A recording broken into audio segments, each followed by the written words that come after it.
Suara-sorakan dan teriakan terdengar di jalan desa yang panjang, membelas persawahan. Sebuah mobil bak berjalan pelan sambil diiringi para warga yang wajahnya sumringah.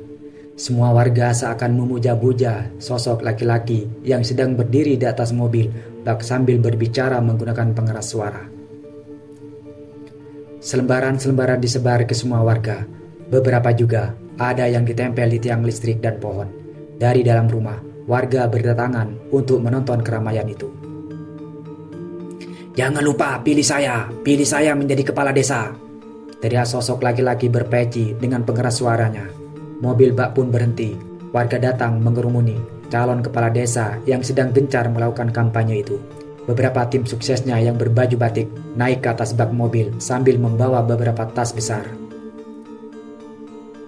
Saya pak, saya dulu pak." "Semuanya sabar, pasti kebagian," kata pria berpeci itu.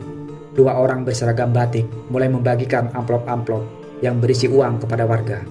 Mereka semua terus berkerumun dan bersaing untuk jadi yang pertama mendapatkan uang itu, bahkan sampai saling dorong satu sama lain. Sambil tersenyum puas, pria parubaya bernama Joko itu menatap senang ke arah para warganya. "Jangan lupa, pilih siapa?" tanyanya dengan suara lantang. "Joko Sasongko," teriak para warga. "Pak, kami pasti pilih Bapak, tenang saja." Iya Pak, pasti kami akan pilih Bapak. Pokoknya Bapak akan menjadi kepala desa. Janji ya?" Joko meyakinkan. "Janji." Dengan segala harta kekayaan dimilikinya, Joko berhasil merebut hati para warga. Siapa yang tak senang mendapatkan uang? Dengan ini, ia sangat yakin dirinya akan menang dalam pemilihan nanti. Semua warga melihat sangat menyukainya. Ia dicintai banyak orang.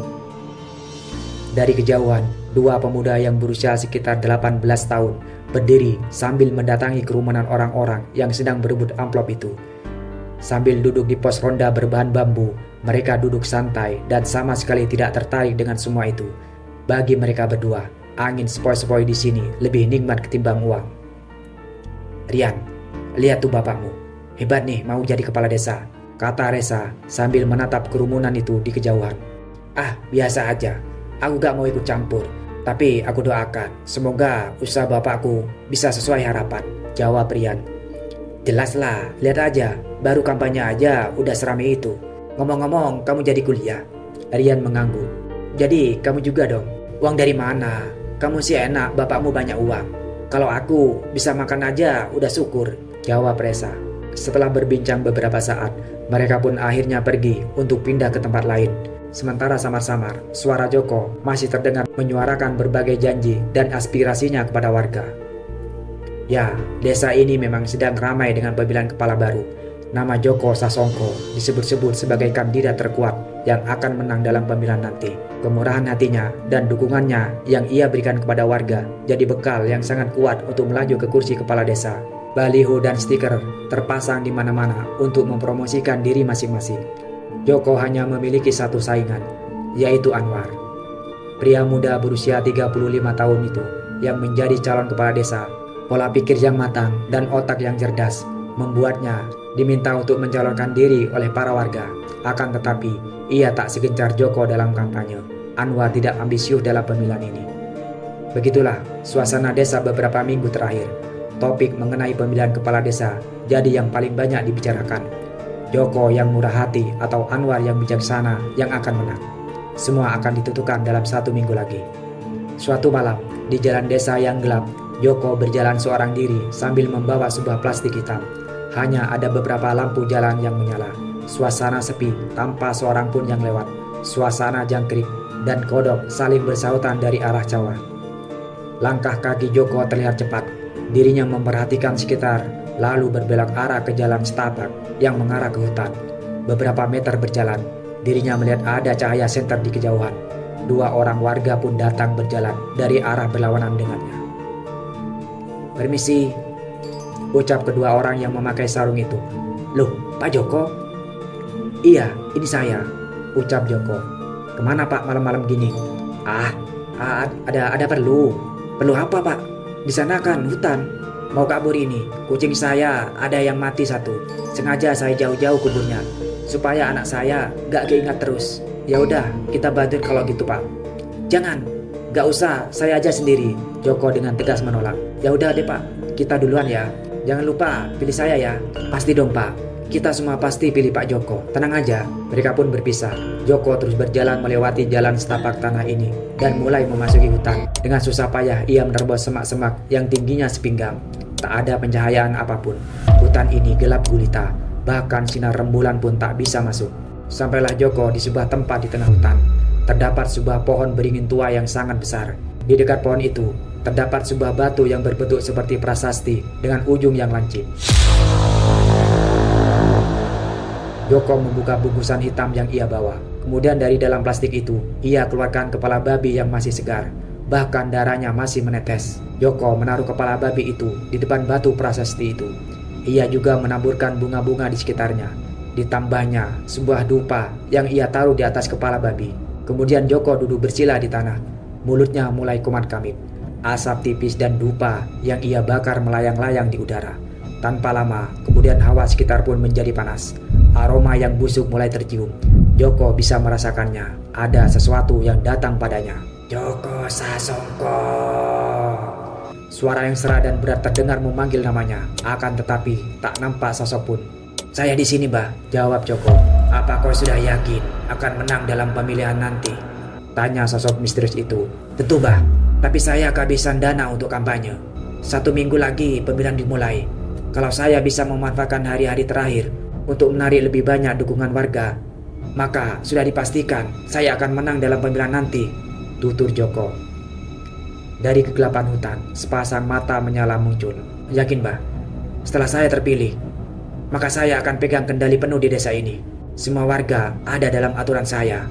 Dan Mbah pun bisa meminta apapun yang Mbah inginkan sesuai perjanjian kita yang kita sepakati. Setelah menjadi kepala desa nanti, aku minta nyawa wargamu setiap 6 bulan sekali. Kamu sanggup, Joko? Tanya sosok misterius itu. Sanggup, apapun saya berikan. Pulanglah. Segala yang kamu butuhkan sudah ada di rumah. Ingat, kalau kamu sampai gagal jadi kepala desa, aku akan sangat marah, ancam sosok itu. Setelah itu, tak ada lagi suara terdengar. Hawa panas dan bau busuk pun tak lagi tercium. Pertemuan Joko dengan sosok gaib itu pun berakhir sudah. Ia segera merapikan kepala babi dan dupa dengan menguburnya di tempat. Tak lama berselang, Joko selesai. Ia pastikan tak ada jejak yang ditinggalkannya. Sampai akhirnya pun ia yakin dan mulai berjalan meninggalkan tempat keramat itu. Bajingan, bentak Joko sambil membanting berkas-berkas di depannya. Semua tim suksesnya yang terdiri dari 10 orang hanya bisa duduk termenung sambil menunduk berkumpul di rumah mewah 2 lantai milik sang majikan. Tak ada yang berani bicara. Istri Joko juga duduk di kamar bersama anak perempuannya yang masih berusia 9 tahun. Sementara anak laki-lakinya, Rian, berada di kamarnya sendiri. Pasti ada yang salah. Ini gak mungkin, kata Joko. Tapi Pak, hasil udah jelas. Anwar yang dapat suara paling banyak. Kita kalah, Pak. Joko lalu mendekat dengan wajah marah dan menarik kerah pemuda yang menjawabnya itu. Dengar baik-baik. Kita udah usaha sekeras mungkin. Gak mungkin kita kalah. Pasti ada kecurangan di sini. Joko lalu melepasnya kembali, lalu menendang kursi yang ada di dekatnya. Semua takut dan tak berani bicara. Gimana bisa? Aku yang udah kasih banyak uang, sembako ke warga, tapi cuma dapat 30% suara. Warga lebih memilih Anwar yang jadi kepala desa, Pak. Warga sialan. Udah aku kasih segalanya, tapi nyatanya apa? Mereka malah pilih kandidat lain. Bajingan. Aku udah keluar banyak uang buat mereka. Joko kehilangan kendali, ia benar-benar mengamuk. Setelah 1 minggu menanti, akhirnya pemilihan pun dimulai. Akan tetapi, hasil akhirnya tidak sesuai keinginan. Secara mengejutkan, Joko kalah dari Anwar yang selama ini tidak mempromosikan apa-apa. Tentunya ia tak terima. Dirinya benar-benar kacau. Hatinya hancur berkeping-keping. Warga yang selama ini tampak mendukungnya malah memilih kandidat lain. Tak lama terdengar suara keramaian warga yang berjalan melewati jalan depan rumah Joko. Mendengar itu, Joko langsung naik pitam. Ia berjalan ke arah gudang yang ada di bagian belakang rumah. Tak lama pria itu keluar kembali sambil membawa sebuah golok tajam. Sambil berjalan cepat ke depan, Joko memasang wajah marah. Golok yang ada di tangannya membuat anak buahnya ketakutan. Pak, ngapain Pak? Salah satu anak buahnya menahannya. "Diam, minggir kamu." Karena diancam dengan golok, pemuda itu pun mundur dan tak berani menghalangi Joko yang sudah hampir gila itu. Pria parubaya itu keluar rumah dan membuka gerbang, mendatangi beberapa warga yang lewat rumahnya. "Hei anjing sialan!" teriaknya sambil mengacaukan goloknya. Dengan wajah takut, para warga mulai mundur, menjauhinya sambil tetap waspada. "Pak Joko, sadar Pak, sadar. Pak, istighfar. Bajingan kalian semua. Sudah dikasih semua yang kalian mau, tapi kalian malah jadi pengkhianat. Sini kalian, saya bunuh kalian satu-satu." Golok itu mengacung ke arah para warga. Tak lama, beberapa warga lain datang dari arah belakang. Dengan cepat, salah satu dari mereka langsung memukul tangan Pak Joko dengan bambu hingga golok yang terlepas dari jatuh ke tanah. Kemudian warga lainnya datang dan mengamankan golok itu. "Sadar Pak, sadar Pak, sadar." "Hei, sini kamu!" bentak Joko. 3 orang warga lalu memegangi badan Joko yang mengamuk tak terkendali. Tak cukup 3, 5 orang pun datang kembali untuk menahan pria parubaya itu. "Emang Bapak kira uang bisa membeli suara kami? Kita semua mau uang aja. Ada uang yang kita ambil, tapi pilihan kami tetap buat Anwar, generasi muda," ucap salah satu warga berusia 20 tahunan. "Wus, orang lagi stres, jangan ngomong gitu," tegur salah satu warga. Beberapa meter, terlihat ada Reza dan ayahnya yang bernama Pak Rosman. Mereka hendak lewat rumah Pak Joko, tapi karena ada keributan, mereka terpaksa berhenti dan melihat dari jauh. "Tuh Reza, kasihan bapaknya teman kamu, gak kepilih jadi kepala desa," kata Pak Rosman sambil memainkan kumisnya. "Iya Pak, kasihan Pak Joko. Rian pasti sedih," jawab Reza. "Besok atau nanti kamu ajak main Rian, hibur dia supaya gak sedih, kamu kan temannya." "Iya Pak." Setelah 1 jam, keributan pun berhenti. Akhirnya Joko yang mengamuk pun akhirnya kehabisan tenaga dan mulai lemas. Para warga menggotongnya ke dalam rumah untuk diberikan minum.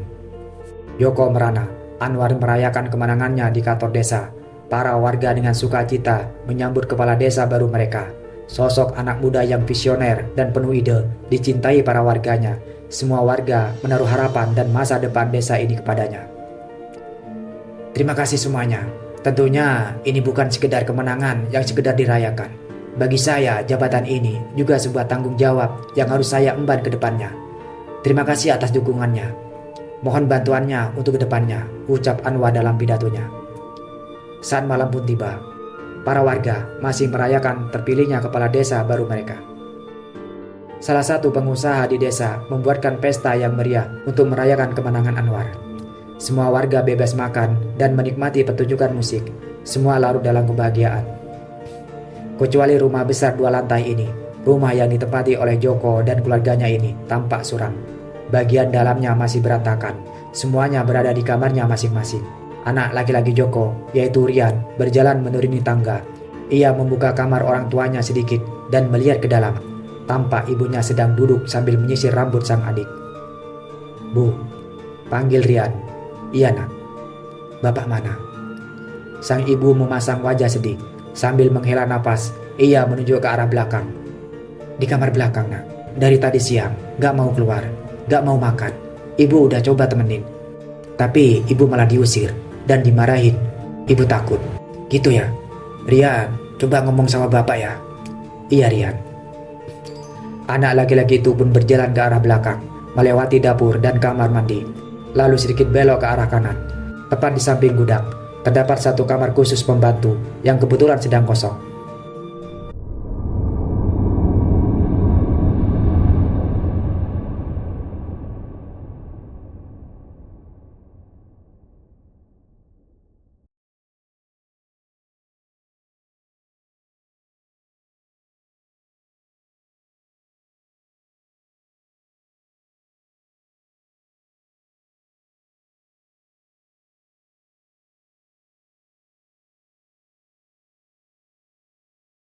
Rian mulai mengetuk pintu kamar itu.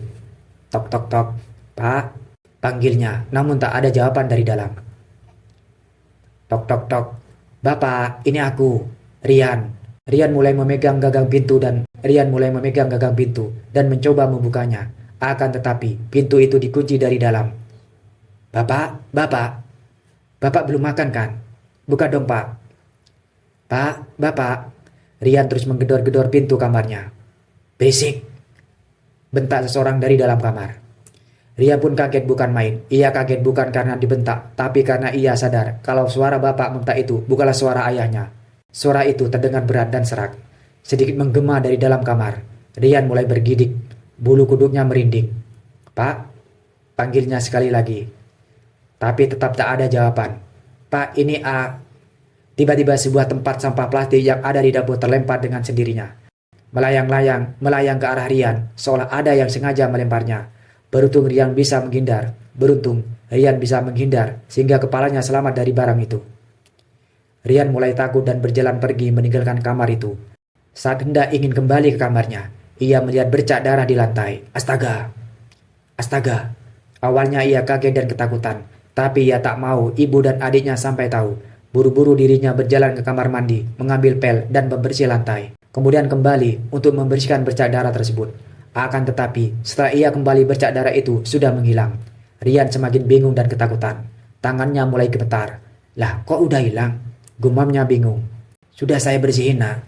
Tiba-tiba, terdengar sebuah bisikan misterius di telinganya. Tanpa ragu-ragu, Rian membanting pel dan botol pembersih lantai itu. Kemudian dirinya berlari menaiki tangga ke lantai 2 dan masuk ke kamarnya.